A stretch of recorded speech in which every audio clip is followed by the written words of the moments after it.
இன்னைக்கு இவ்வளவு மக்கள் இருக்கிறீங்க. 1980களில் நாங்கள் சத்தியத்தை சொல்லும் பொழுது எவ்வளவு பேர் இருந்திருப்பீங்க? ஒரு 10 பேர் இருந்திருப்பீங்க. ஊர்ல மீட்டிங் போடுவோம், 10 பேர் இருப்பாங்க. சும்மா வளர்ந்துடல, சும்மா தாறுமாற இந்த மக்கள்கிட்ட மெசேஜ் போகல. வரலாறு இருக்கிறது. 1980களில் நாங்கள் பிரச்சாரம் செய்யும் பொழுதெல்லாம் ஒரு கூட்டம் போடுவோம். ரோட்ல போட விட மாட்டான், வீட்டுல போட விட மாட்டான். நம்ம சகோதரர் ஒருத்தன் வீட்டுல போய் சந்திச்சு ஒரு 5 பேர் தான் கேட்கறதுக்கு வருவாங்க. அதை விட மாட்டான். ஊரை விட்டு வெளியே அனுப்புவான். வரும்போதே கல்ல விட்டு அடிப்பான். பஸ்ல ஏறும்போது பஸ்ல கேலி பண்ணுவான். திரும்பி வருவோம். வீட்டுல போய் 4 பேரை சந்தித்து பேசக்கூட முடியாத அளவுக்கெல்லாம் நாங்கள் இழிவை சந்தித்தோம். அதை விட பெரிய இழிவா இது? அதை விட ஒரு பெரிய கேவலமா? கார்கள் உள்ளே போவோம், வாடகை 10-20 பேர் சேர்ந்து நாங்க வேன்ல போவோம் பிரச்சாரத்துக்கு. ஏன் 10-20 போறோம்? ஊர்ல 5 பேர் தான் இருப்பான். 20 பேர் கூட்டிட்டு போனாதான் ஒரு 25 பேர் முன்னாடி இருப்பாங்க. அதுக்காக வேண்டி ஒரு 4-5 ஊர்ல சேர்த்து ஒரு 20 பேரை திரட்டுவதற்கு கஷ்டப்படுவோம். ஒரு ஊருக்கு போவோம், காரை உடைச்சி டயரை பஞ்சர் ஆக்கி நடந்தே ஊரை விட்டு கடந்து வந்து பல மைல் கடந்து வந்து பஸ் ஸ்டாண்ட்ல காத்து கடந்து பஸ் ஏறி வந்திருக்கணும். இல்ல பார்க்காத சம்பவம் நினைக்கிறீங்களா? இதெல்லாம் இதுக்கெல்லாம் பிறகுதான் மக்கள்கிட்ட சத்தியம் போன, சும்மா போயிடல. ஏன்? மேலப்பாளையத்தில் நாங்கள் பேசிக் கொண்டிருக்கிறோம். உங்க எல்லாருக்கும் தெரிஞ்ச சம்பவம். மேலப்பாளையத்தில் ஒரு முஹர்ரம் மாசம் கர்பலாங்கிற தலைப்பு கொடுக்கிறாங்க. கர்பலாவுல இதே மாதிரி பேசிக் கொண்டிருக்கும் பொழுது ஒரு மேடையெல்லாம் கிடையாது, திண்ணை வைத்த வீடு. இங்கிட்டு திண்ணை இருக்கும், இங்கிட்டு திண்ணை இருக்கும். இந்த திண்ணையில பேசிக் கொண்டிருக்கிறோம். ரோட்ல ஒரு 25 பேர் உட்கார்ந்து இருக்கிறாங்க. மழை பெய்ய ஆரம்பிக்குது. இவன் போய் எதிர்த்தாப்புல உள்ள திண்ணையில உட்கார்ந்துறான். ரோடு ஃப்ரீயா இருக்கிறது. அந்த திண்ணையில நான் பேசுறேன், இந்த திண்ணையில 25 பேர் உட்கார்ந்து இருக்கிறான். ஒரு 2 வீலர்ல 3 பேர் வந்தாங்க. பேசிக் கொண்டிருக்கிறேன். இப்படி நின்றாங்க முன்னாடி மலையிலேயே, தலையத்திலே ஆட்டினாங்க. ரசிச்சு கேட்கிறாங்க. நான் நினைச்சுக்கிட்டேன், நான் பேசும் பொழுது நாம் ஆஹா இவ்வளவு உன்னிப்பா மலையில வந்து நின்று சகோதரர் கேட்கிறார்களே அப்படின்னு சொல்லி அவங்கள பார்த்தே பேசிக்கிட்டு இருக்கிறேன். அங்க ஏத்தாப்புல உள்ள ஆளை கூட மறந்துட்டேன். திடீர்னு கை எடுக்கிறாங்க, பெரிய பெரிய வீச்சர் வாள் எடுத்துக்கிட்டு தடத்தண்ண திண்ணையில ஏறினா மடமடன்னு வெட்டினா. நல்ல வேலைக்கு இந்த மாதிரி ஃபிட் பண்ண மைக்கான ஒண்ணு பண்ணிருக்க ஸ்டாண்டு தூக்கி தடுத்த காரணத்தினால கருத்து தப்பிச்சு தோள்பட்டையோட போச்சு. போட்டு தள்ளினாங்களா இல்லையா?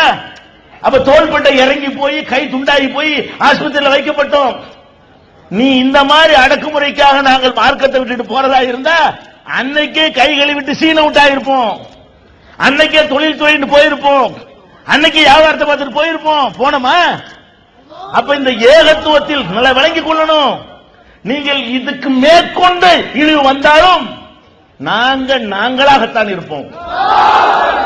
ஒரு கடுகளவு கடுகுடைய 1000ல் 1 மடங்கு கூட எங்களுடைய உறுதி, எங்களுடைய நம்பிக்கைக்கு பங்கம் ஏற்படாது என்று 25 வருஷம் பார்த்து அனுபவிச்சுட்டு வந்திருக்கிறோம்.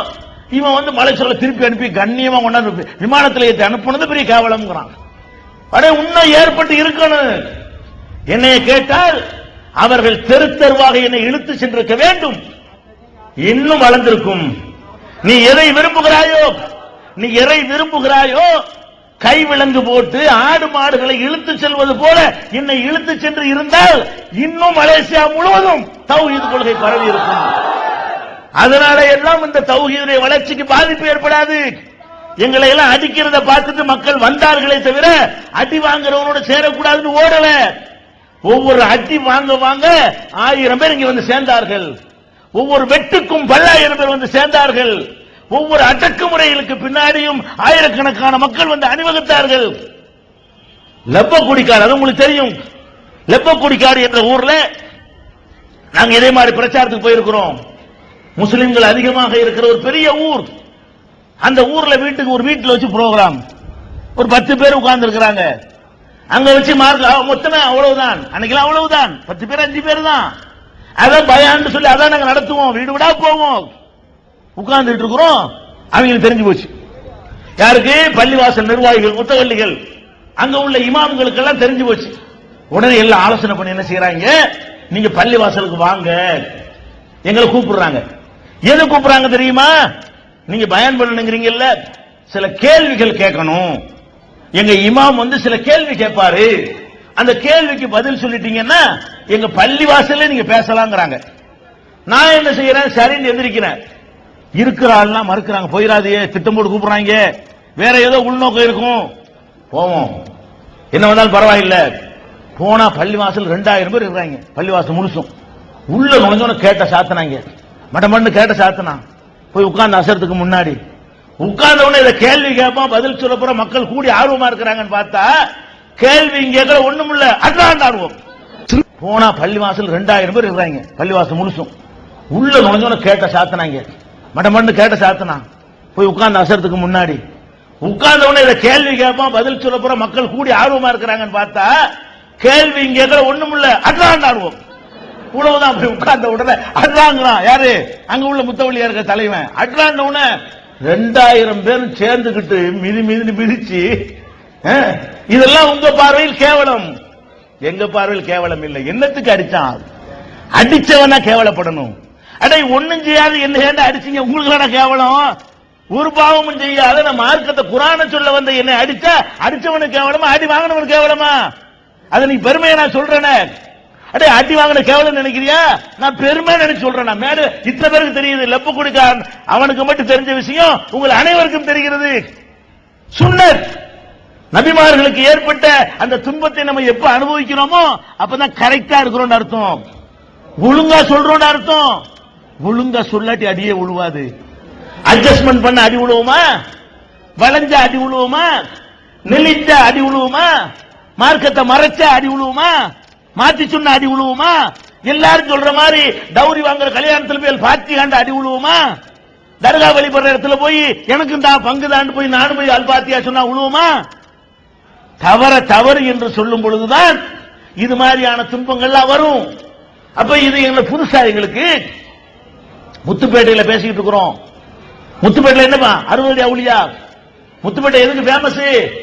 60 அடி அவுளியா. 60 அடியில கபரு செத்து போனால புதைச்சு வச்சிருக்கிறான், 60 அடி பாவாங்கிறான். என்னங்கட 60 அடி பாவான்னு சொல்லி இதெல்லாம் குர்ஆன் ஹதீஸ்ல இல்ல, இதெல்லாம் கிடையாதுங்கிறத நாங்க பேசுறோம். சும்மா சின்ன மேடை, ஒரு 20 பெண்கள் இருப்பார்கள், ஒரு 25 ஆண்கள் இருப்பார்கள். கொஞ்சம் டெவலப் ஆன நேரம், எவ்வளவு பேர் கேட்க கூடாது. அப்ப கொஞ்சம் கடந்து வந்து ஒரு 25-30 பேர் கூடுற அளவுக்கு வளர்ந்திருந்தோம். ஒரு 30-40-45 பேர் இருக்கிறாங்க. பேசிக்கிட்டு இருக்கும் பொழுது பெட்ரோமாக்ஸ் லைட் எடுத்து கரண்ட் போயிட்டா வெளிச்சத்துக்காக வச்சிருந்தாங்க. அப்படியே கலட்டி தூக்கி மேடையில் எறிகிறான், தீப்பத்திக்கிட்டு எரியுது. டீப் லைட்டை பிடிக்கிட்டு வந்து எறிகிறான். 2 போலீஸ் என்ன செய்ய முடியும்? ஒரு பெரும் கூட்டமே வருது, அடிக்கிறான். எல்லாம் இறங்குங்கிறாங்க. தலைமை தாங்கின ஒரு ஆள் தான் மிச்சமா இருந்தாரு. என்னோட பேச வந்த ஒரு ஆலிம் அவர் ஓட்ட எடுத்துட்டாரு. அன்னைக்கு ஓடினவர் தான் இன்னைக்கு தௌஹீத் அவர் இல்ல. அன்னைக்கு ஓடினவர் வந்து இன்னைக்கு வரைக்கும் ஒரு தௌஹீத் பக்கம் வரல. அன்னைக்கு ஓடி போய் ஒளிஞ்சிட்டாரு. நாங்க நின்றோம், அட்டி இங்கே அட்டி. சுப்ஹானல்லாஹ். இந்த பெண்கள் பக்கத்தில் ஒரு விறகு கடை இருந்துச்சுங்க. இந்த 20 பொம்பளைகள் விறகு கடையை உடைச்சி விறகு எடுத்துட்டு வந்து ஜவண்டாண்டுகிட்டு விறகு கட்டை எடுத்து சொல்லட்டினா ஆம்பளை எல்லாம் ஓடிப்பிட்டானுங்க. அதாங்க கண்ணால பார்த்தோம். ஒரு 20 பொம்பளைங்க அவ்வளவு ரோடிகளை விரட்டினாங்க விறகு கட்டை எடுத்துக்கொண்டு. அப்ப அந்த மாதிரி நேரத்தில் டீப் லைட்னா அடுத்து தொடையில காயம் ஏற்பட்டு ரத்தம் வருது. நாங்க மேடை விட்டு இறங்கல, நகர மாட்டோம் தான் நின்றோம். கேவலமா இது? இன்னைக்கு முத்துப்பேட்டையில ஒண்ணும் இல்லாம போயிட்டோம், தொடச்சு எரிஞ்சிட்டோமா? முத்துப்பேட்டையில மிகப்பெரிய வலிமை மிக்க ஜமாத்தாக நாங்க இருக்கிறோமா? இது நாகூர் மக்களை எல்லாம் வழிகெடுக்கக்கூடியதுல முதலிடம் வகிக்கக்கூடியது.